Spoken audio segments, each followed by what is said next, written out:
नमस्कार दोस्तों, स्वागत है आपका स्टडी फॉर सिविल सर्विसेज में। वीडियो को पूरा देखिए। कोई भी आपका फीडबैक है, कोई सजेशन है, तुरंत वीडियो में कमेंट करके जरूर बताइए। अच्छा लगे तो वीडियो लाइक जरूर कर लीजिए और ऐसे वीडियो लगातार फ्री में पाने के लिए चैनल को तुरंत सब्सक्राइब कर लीजिए और बेल आइकन को जरूर टैप कर लीजिए ताकि आगे भी सारे वीडियो आपको मिलते रहे। यूट्यूब में फॉलो करते हैं तो प्लीज ये वाला फ्री टेलीग्राम चैनल जरूर ज्वाइन कर लीजिएगा। सारे नोटिफिकेशन, सारे अपडेट यहीं पे आते हैं, ध्यान रखिएगा। स्टडी फॉर सिविल सर्विसेज का कोई भी पेड ग्रुप अगर आपको ज्वाइन करना है तो सिर्फ 856480560660897523864455 यही नंबर है हमारे, सिर्फ जहां पे कॉल या व्हाट्सएप कर सकते हैं।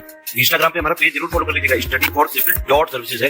ट्विटर पे हमको जरूर फॉलो कर लीजिएगा, @study for civils है। सारे क्वेश्चन अटेम्प्ट करिए और स्कोर अपना तुरंत कमेंट करके बताइए। नमस्कार दोस्तों, स्वागत है आपका स्टडी फॉर सिविल सर्विसेज में। यूबीपीसीएस द्वारा आयोजित की जाने वाली बीईओ की परीक्षा जो 2022 में भी आपको बहुत जल्द इसका नोटिफिकेशन देखने को मिलेगा, उसके लिए हम लोग पेड मॉड्यूल्स की जो एमसीक्यू सीरीज हमारी चल रही है उस पर भी वीडियो सीरीज देख रहे हैं। आज इस क्रम में हम जो है दूसरा वीडियो देखेंगे। पहला वीडियो अगर आपने नहीं देखा है तो उसको प्लीज़ देख लीजिएगा। और हमारे इस मॉड्यूल से संबंधित क्लासेस भी चल रही हैं दोनों ही भाषाओं में, इंग्लिश और हिंदी में। तो प्लेलिस्ट में जो है उसके लिंक होंगे, आप वहाँ से जाके ज्वाइन कर सकते हैं, ठीक। और अगर आपको पेड ग्रुप ज्वाइन करना है बीईओ एग्जाम के लिए और भी किसी अन्य एग्जाम के लिए तो डिस्क्रिप्शन बॉक्स में जो नंबर्स दिए हुए हैं उस पर कॉन्टैक्ट करिए, आपको पूरी इन्फॉर्मेशन दी जाएगी, ठीक है। तो हम अपना वीडियो जो है स्टार्ट कर लेते हैं बिना किसी देरी के। तो हमारे पास पहला क्वेश्चन है कि औस, अमन और बोरो है ना, ये तीन जो हैं किसकी फसल की प्रजाति है? धान यानी कि जो पैडी की फसल होती है, ठीक। तो निम्न में से ये किस राज्यों में उगाई जाती हैं, ठीक। तो देखिए यहाँ पे उड़ीसा, असम और वेस्ट बंगाल हमारे ऐसे मेजर जो स्टेट्स हैं भारत के जहाँ पर ये धान की फसल की प्रजातियां हैं जिनको कि बोया जाता है, ठीक है। जैसे कि इंडिया में देखेंगे तो राइस जो है सबसे मेजर क्रॉप है जो प्रोड्यूस की जाती है, ठीक है। उसके बाद व्हीट है। तो यहाँ पे ये जो है इसकी वैरायटीज हैं। कुछ इस तरह के भी प्रश्न पूछे जाते हैं आपसे कि भारत में विकसित धान की पहली बौनी किस्म निम्न में से कौन सी है, ठीक है। तो जैसे लेंथ देखेंगे ना, लंबाई धान के पौधों की, तो यहाँ पे बहुत छोटे छोटे ऐसे पौधे होते हैं इसकी, है ना। जो जया प्रजाति है ये धान की है तो इसको डेवलप किया गया है। तो ध्यान रखेंगे फर्स्ट जो बौनी किस्म है उसका नाम है जया। नेक्स्ट है गेहूं की फसल से संबंधित एक बीमारी होती है रस्ट, ठीक। तो ये जो है 3 प्रकार का होता है मेनली। तो निम्न में से कौन सा उसमें से नहीं है, ठीक है। तो देखिए पहले यही याद रखिएगा आप कि जो व्हीट की हमारी क्रॉप होती है तो रस्ट उसमें होने वाली बीमारी है, ठीक। अब यहाँ पे रस्ट 3 प्रकार का होता है जो कि येलो, ब्राउन और ब्लैक, ठीक है। रेड रस्ट जो है ऐसा कुछ भी नहीं है। एक बीमारी होती है रेड रॉट, है ना, जो कि किस में होती है? शुगर केन में। इसको ध्यान रखिएगा। जैसे आपने देखा होगा ना, शुगर केन जो गन्ना होता है इसे अंदर से लाल लाल हो जाता है, जो उसका पल्प वाला एरिया होता है। तो रेड रॉट उसमें होने वाली बीमारी है। रेड रॉट जो है, सॉरी, रेड रस्ट जो है ऐसी कोई बीमारी नहीं होती। नेक्स्ट है एक एग्रोनॉमिस्ट हैं पिएत्रो डी क्रेसेंजी, है ना, ये इनका नाम है। तो निम्न में से किसके जनक हैं? तो सस्य विज्ञान यानी कि जो एग्रोनॉमी होती है इसके ही ये जो है फादर हैं। ऑप्शन हमारा डी करेक्ट होगा। एग्रीकल्चर की ही एक ब्रांच होती है एग्रोनॉमी, जिसमें कि फील्ड जो हमारे खेत हैं, है ना, तो उसमें क्रॉप प्रोडक्शन और जो सॉइल मैनेजमेंट है इन सब चीज़ों के बारे में यहाँ पे रिसर्च वगैरह करके जो प्रोडक्टिविटी है उन सबको एनहेंस करने की क्रिया की जाती है। तो ध्यान रखिएगा इसके जो फाउंडर या कह लीजिए फादर हैं पिएत्रो डी क्रेसेंजी। नेक्स्ट है गेहूं की फसल उगाने के लिए समान रूप से वितरित कितने सेंटीमीटर की वार्षिक वर्षा जो है उसकी आवश्यकता होती है, ठीक है। तो देखिए व्हीट क्रॉप जो होती है हमारी बेसिकली सर्दियों के मौसम में लगाई जाती है, ठीक है। और मार्च अप्रैल में जो है इसकी हार्वेस्टिंग की जाती है। तो जैसे टेम्परेचर की हम बात करें पहले, तो आइडियल टेम्परेचर सर्दियों के मौसम में 15 से 18 डिग्री सेंटीग्रेड के आसपास, और जो है गर्मियों वाले सीजन में जो ये मार्च अप्रैल का महीना है यहाँ पे लगभग 21 से 25 सेंटीमीटर डिग्री जो है टेम्परेचर ये आइडियल होता है।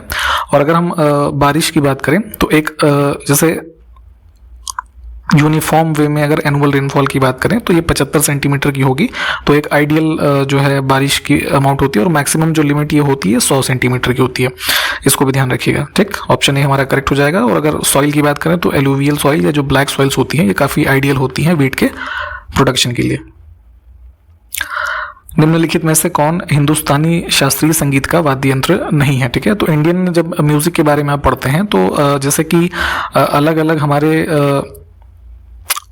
जैसे घराने हैं या कह लीजिए अलग अलग टाइप का म्यूजिक है ना। तो जैसे हिंदुस्तानी क्लासिकल म्यूजिक के बारे में हमसे पूछा जा रहा है तो यहाँ पे सारंगी, सितार, तबला जो है ये इसमें आते हैं। वीणा जो है ये आपका जो कार्नेटिक म्यूजिक है ना, कर्नाटक वाले संगीत जो है उससे संबंधित है।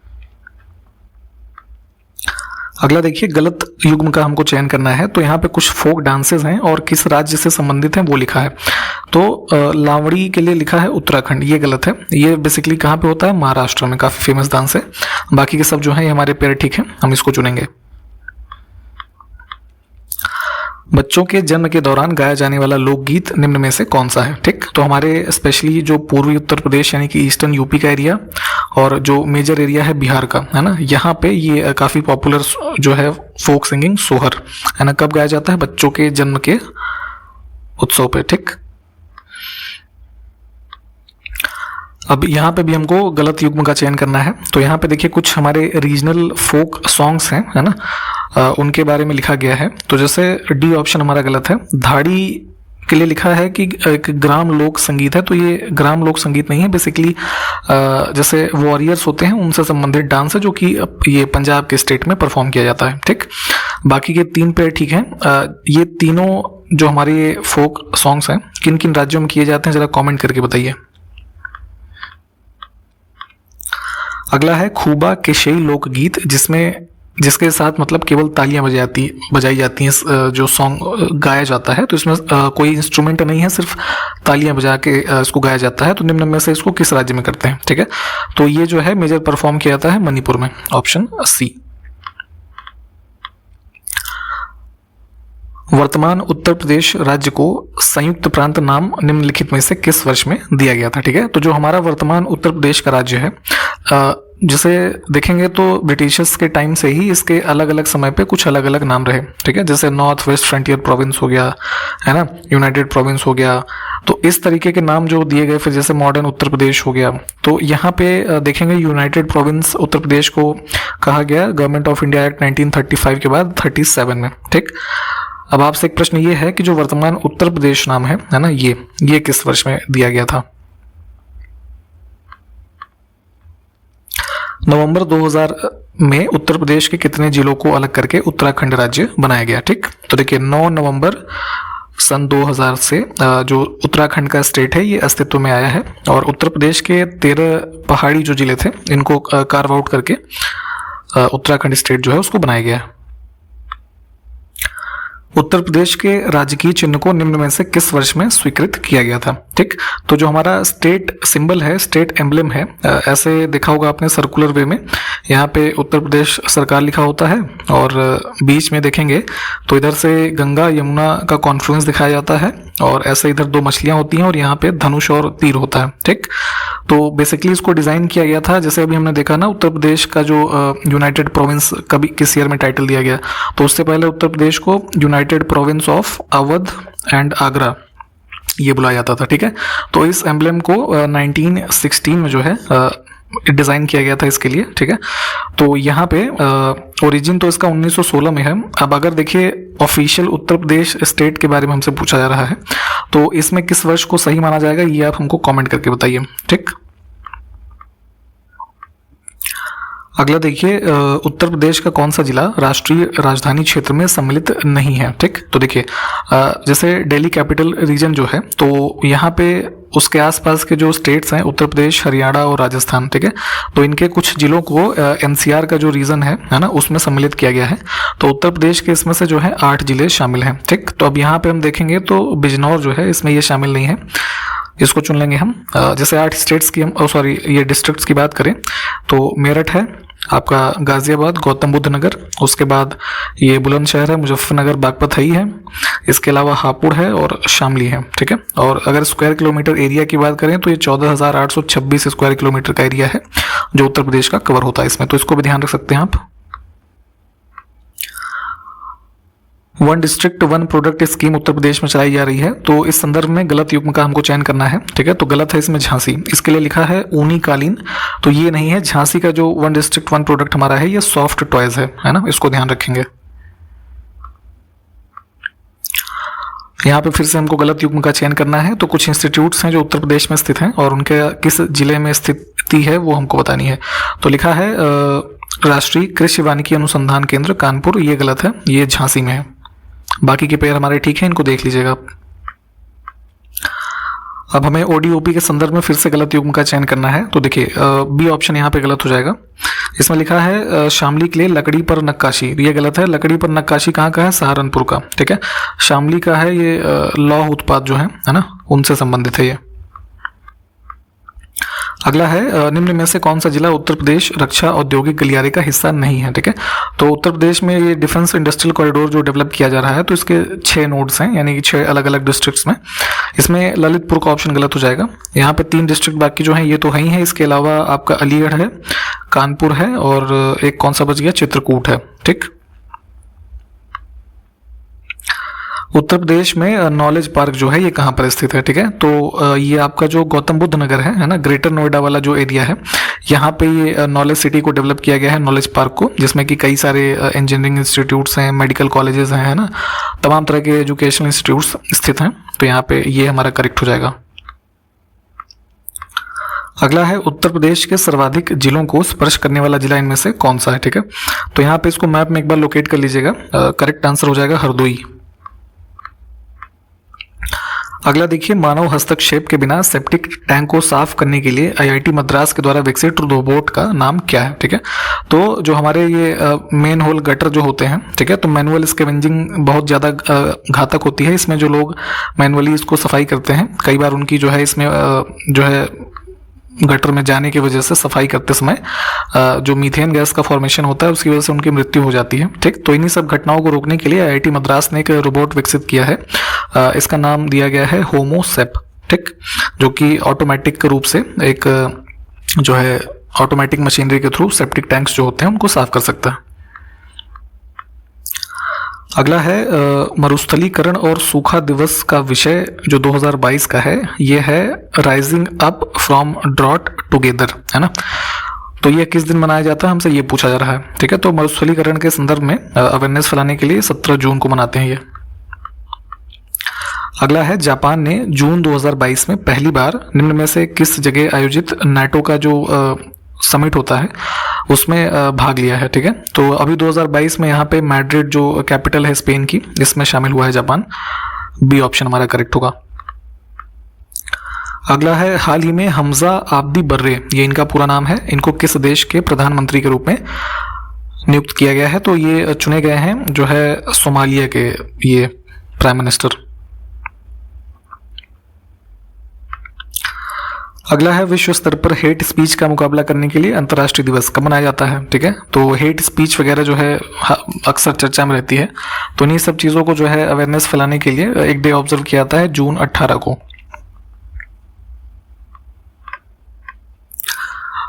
पंचवर्षीय योजनाओं के बारे में भी हमसे पूछा जाता है। तो देखिए इसमें गलत युग्म का हमको चयन करना है यहाँ पे। तो तीसरी पंचवर्षीय योजना 5वीं और 8वीं, इनका जो टाइम पीरियड है यहाँ पे ये लिखा है सही है। रोलिंग योजना बीच में जो चलाई गई थी तो 1978 से 82 लिखा है, ये गलत है।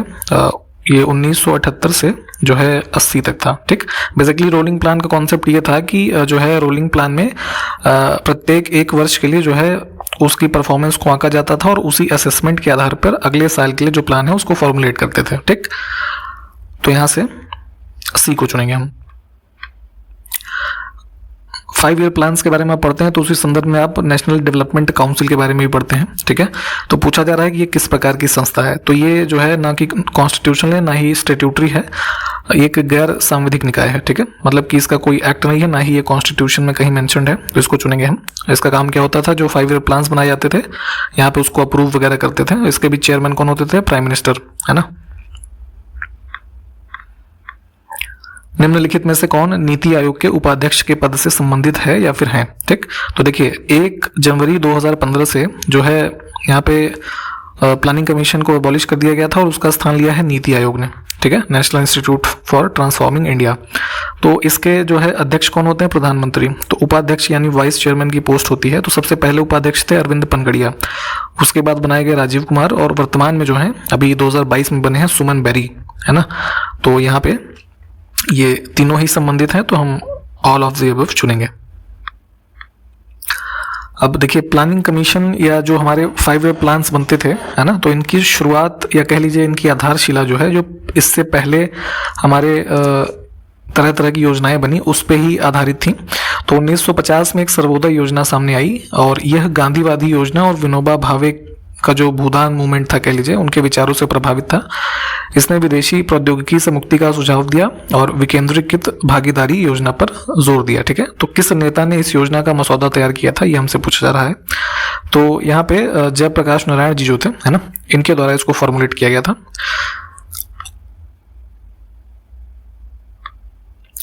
प्लानिंग के संदर्भ में ही 1944 में बॉम्बे योजना बनाई गई थी। तो इसके निर्माण से कौन जुड़े थे, हमको ये बताना है। ठीक है, तो यहाँ पे जो है कुछ इकोनॉमिस्ट से जो उस समय के जीडी बिरला, लाला श्रीराम, जॉन मथाई, है ना, ये सब के सभी संबंधित है। हम 1 2 3 ऑप्शन डी वाला जो है इसको चुनेंगे।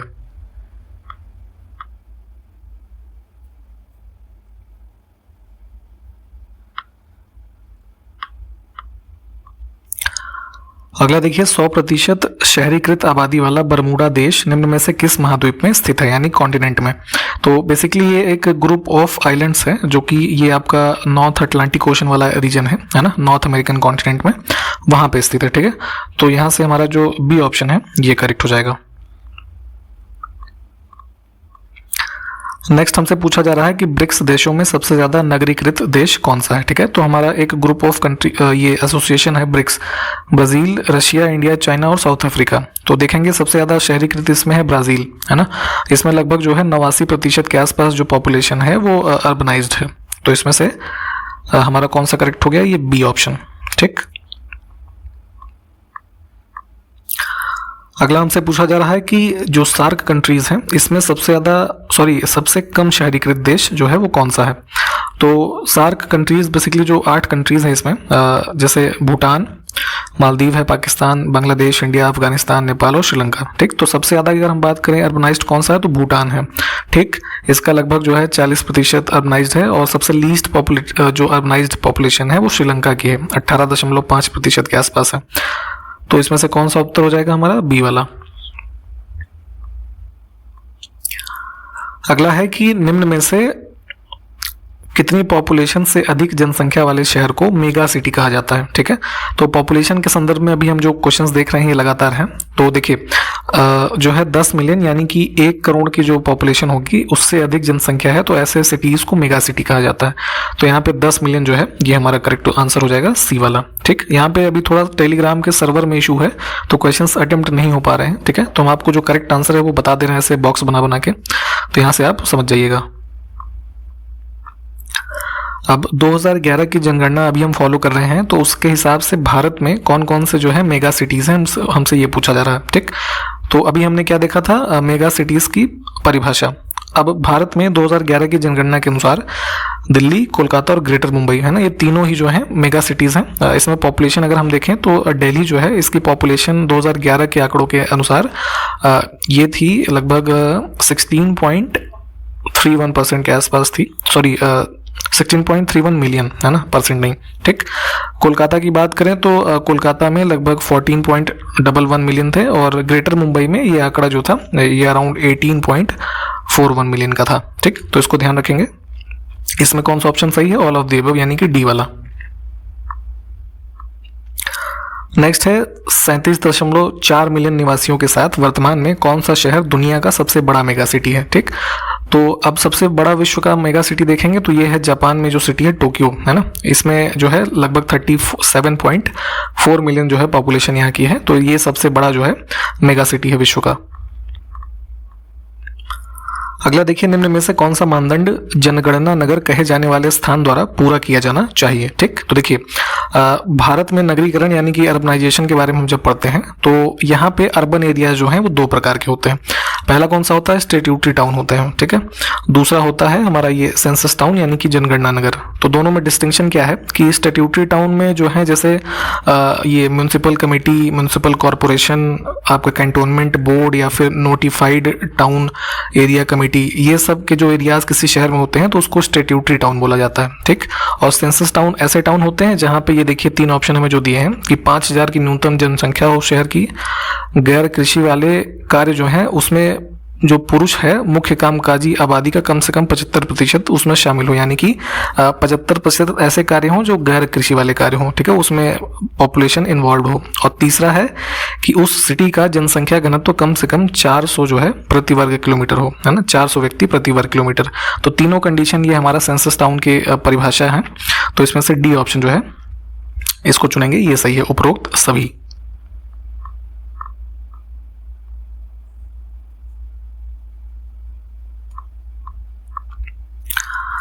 अगला प्रश्न है कि 2011 की जनगणना के अनुसार ही उत्तर प्रदेश के कितने शहरों की जनसंख्या 10 लाख से अधिक है, ठीक है, यानी कि मिलियन प्लस पॉपुलेशन वाले शहर उत्तर प्रदेश में कितने थे, 7, है ना, ऑप्शन सी करेक्ट हो जाएगा। कौन कौन से थे इनके नाम आप जान सकते हैं। सबसे ज़्यादा जो पॉपुलेशन वाला हमारा ये डिस्ट्रिक्ट था 2.92 मिलियन के साथ कानपुर, है ना।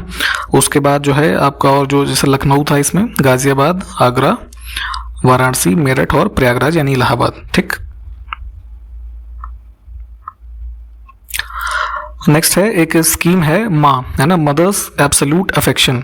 तो इस कार्यक्रम को निम्नलिखित में से किस मंत्रालय के द्वारा शुरू किया गया था, हमको ये बताना है। तो यहाँ पे स्वास्थ्य और परिवार कल्याण मंत्रालय है जो इन्होंने इस स्कीम को शुरू किया था 5 अगस्त 2016 को, ठीक।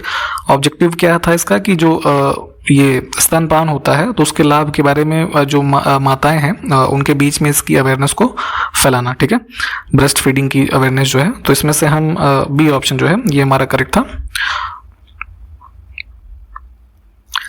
नेक्स्ट है कि निम्न में से कौन प्रधानमंत्री वय वंदना योजना की कार्यान्वयन एजेंसी है, ठीक है। तो यहाँ पे जो है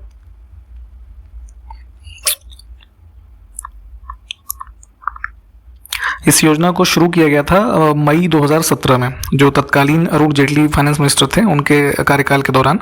तो ये मिनिस्ट्री ऑफ फाइनेंस में जो डिपार्टमेंट ऑफ फाइनेंशियल सर्विसेज है ना, उसके द्वारा इस स्कीम को शुरू किया गया था। वय वंदना योजना का बेसिकली जो कह लीजिए ऑब्जेक्टिव था, तो जो हमारे सीनियर सिटीजन्स हैं उनको एक तरीके की पेंशन अवेल कराने का ये स्कीम शुरू किया गया। और इसकी जो इम्प्लीमेंटेशन की जिम्मेदारी दी गई है वो हमारा ये लाइफ इंश्योरेंस कॉर्पोरेशन जो है LIC, है ना, इसको दिया गया है। तो यहाँ पे ये ध्यान रखेंगे, सी ऑप्शन हमारा करेक्ट है। निम्न में से किस योजना को सौभाग्य के नाम से भी जाना जाता है, ठीक है। तो सौभाग्य स्कीम बेसिकली हमारा प्रधानमंत्री सहज बिजली हर घर योजना जो है इसका ही दूसरा नाम है। इसको सितंबर 2017 में शुरू किया गया था, जो हमारा विद्युत मंत्रालय है। ऑब्जेक्टिव इसका यही है कि जो इंडिया के हर गांव हर शहर जो हैं उनके हर घर में जो इलेक्ट्रिसिटी है उसको पहुंचाया जाए। तो यहाँ से कौन सा ऑप्शन हमारा करेक्ट है, बी वाला। यहाँ पे थोड़ा अटेम्प्ट करने में प्रॉब्लम है, सर्वर थोड़ा इशू है, तो ध्यान रखेंगे। इसमें जो जो हम बॉक्स बनाते जा रहे हैं वो इसके उत्तर हैं।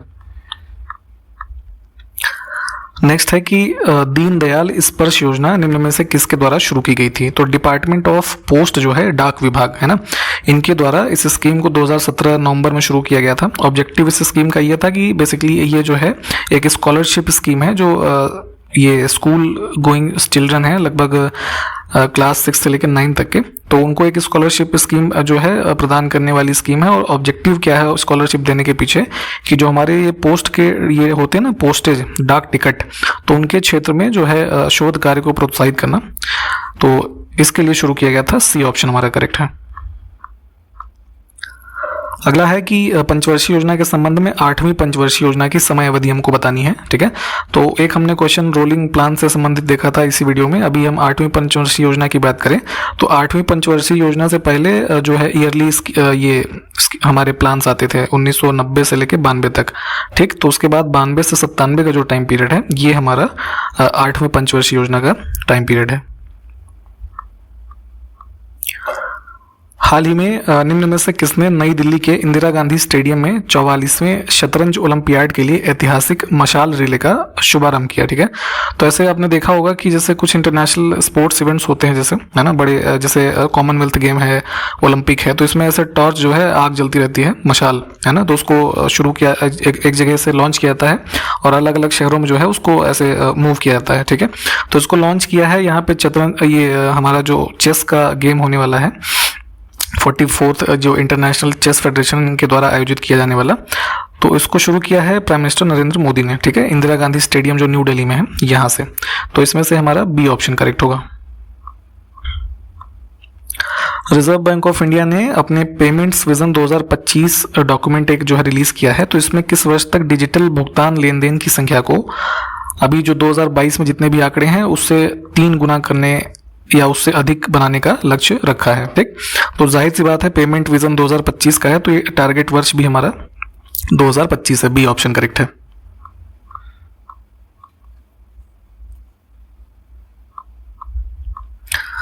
तो यहाँ तक हम आज रखेंगे इस वीडियो में।